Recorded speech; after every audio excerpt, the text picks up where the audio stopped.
पौराणिक कथाओं के अनुसार शरद पूर्णिमा के दिन श्री कृष्ण ने गोपियों के साथ रास रचाया था। इसीलिए शरद पूर्णिमा की कथा श्री कृष्ण और गोपियों से जुड़ी हुई है।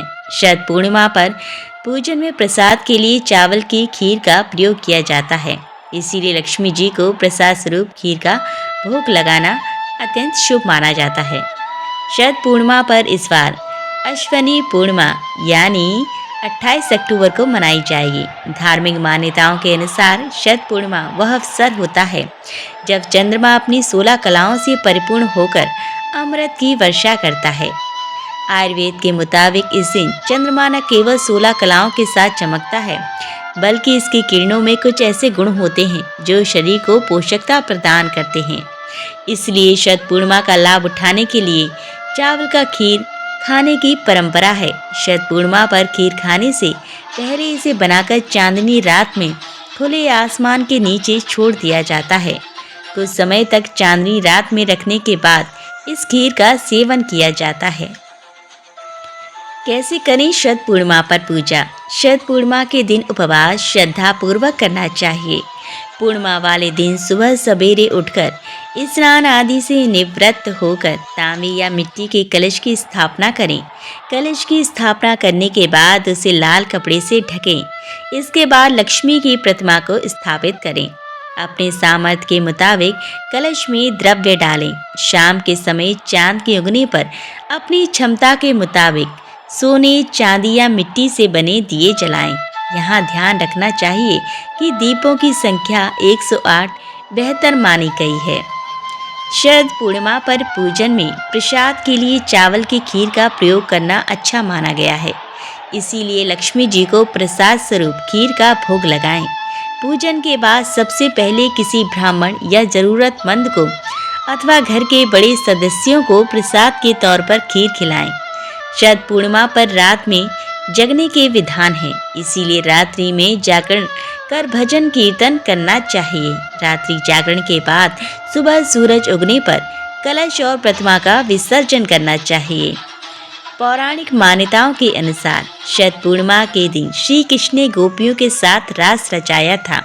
इसीलिए शरद पूर्णिमा की कथा श्री कृष्ण और गोपियों से जुड़ी हुई है।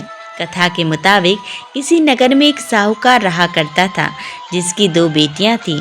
दोनों बेटी पूर्णिमा का उपवास रखा करती थीं, परंतु छोटी बेटी व्रत को पूरा नहीं करती थी। वहीं बड़ी बेटी हमेशा पूरी निष्ठा के साथ व्रत का पालन किया करती थी। कुछ समय बाद दोनों की शादी हो गई। शादी के बाद साहूकार की बड़ी बेटी ने एक सुंदर पुत्र को जन्म दिया। वहीं दूसरी ओर छोटी बेटी जो व्रत का पालन ठीक प्रकार से नहीं करती, उसी संतान होते ही खत्म हो जाती थी। इस बात को लेकर वह बहुत अधिक परेशान रहने लगा। यह सब देखकर साहूकार ने पंडित से इस बारे में बात की और इसका कारण जानना चाहा।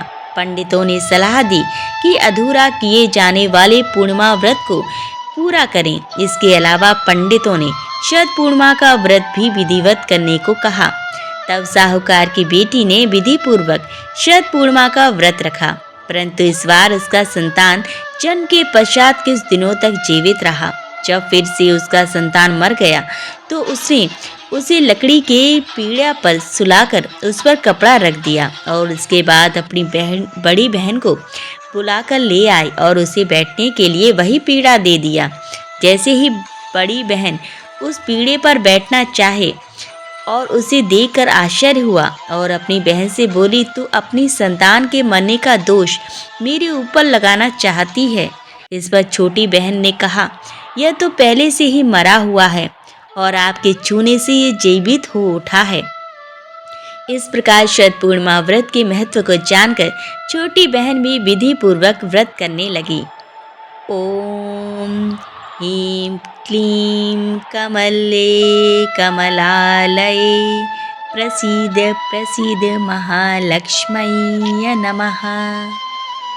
तो इस प्रकार शरद पूर्णिमा व्रत की कथा संपन्न होती है। तो चलिए अब शुरू करते हैं कि महालक्ष्मी का जन्म कैसे हुआ, उनकी पौराणिक जन्म कथा। तो कथा इस प्रकार है।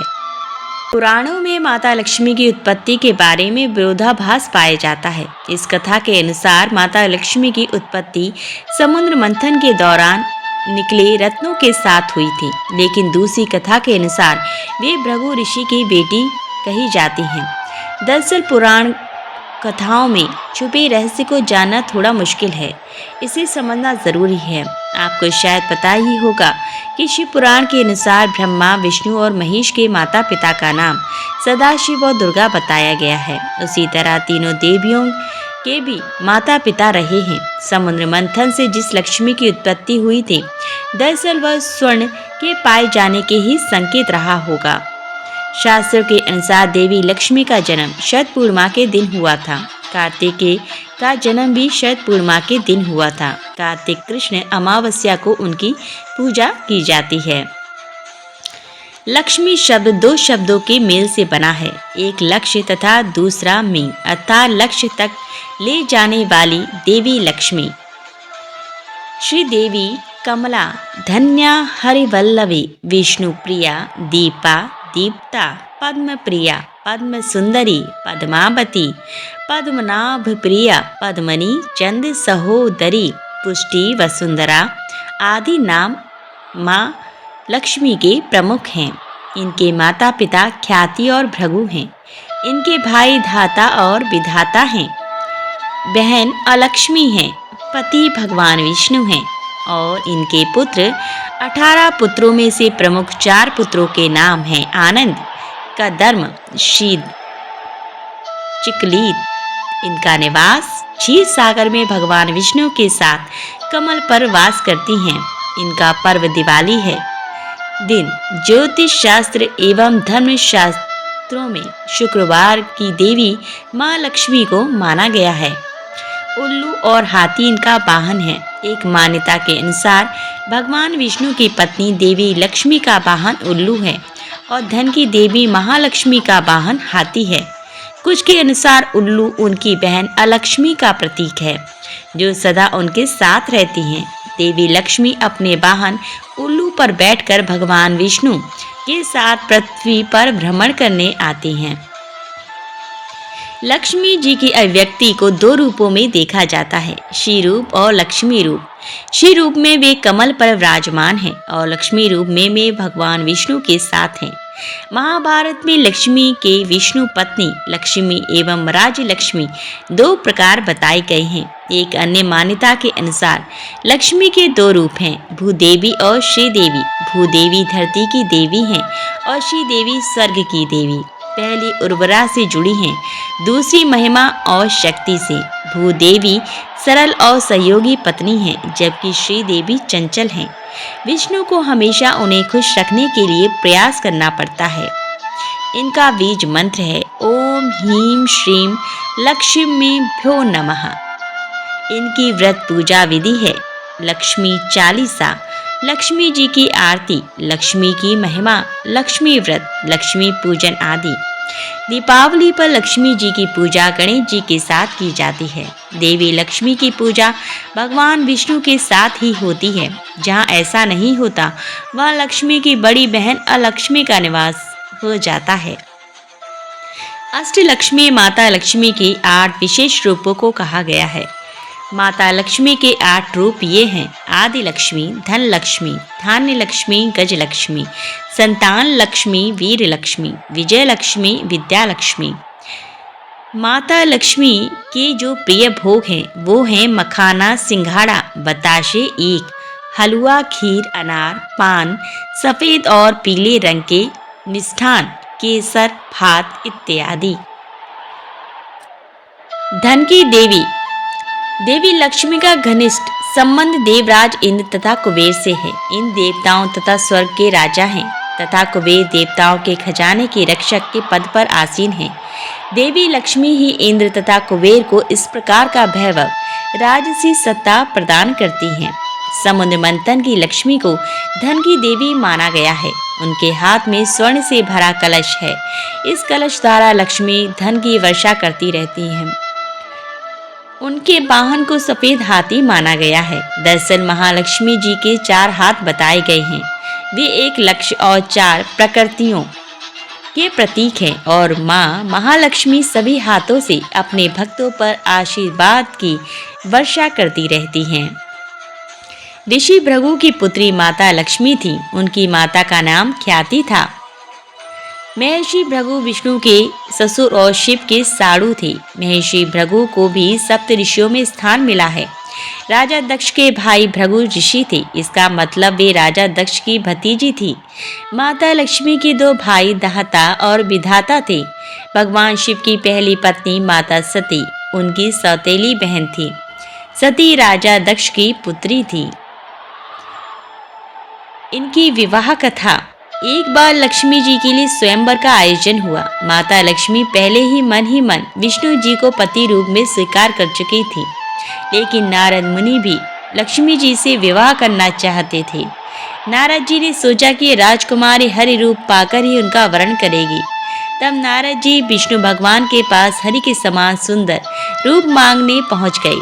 विष्णु भगवान ने नारद की इच्छा के अनुसार उन्हें हरि रूप दिया। हरि रूप लेकर जब नारद राजकुमारी के सौम्य में पहुंचे तो उन्हें विश्वास था कि राजकुमारी उन्हें ही वरमाला पहनाएंगी, लेकिन ऐसा नहीं हुआ। राजकुमारी ने नारद को छोड़कर भगवान विष्णु के गले में वरमाला डाल दी। नारद जी वहां से उदास होकर लौट रहे थे तो रास्ते में एक जलाशय में उन्होंने अपना चेहरा देखा और अपने चेहरे को देखकर नारद हैरान रह गए, क्योंकि उनका चेहरा बंदर जैसा लग रहा था।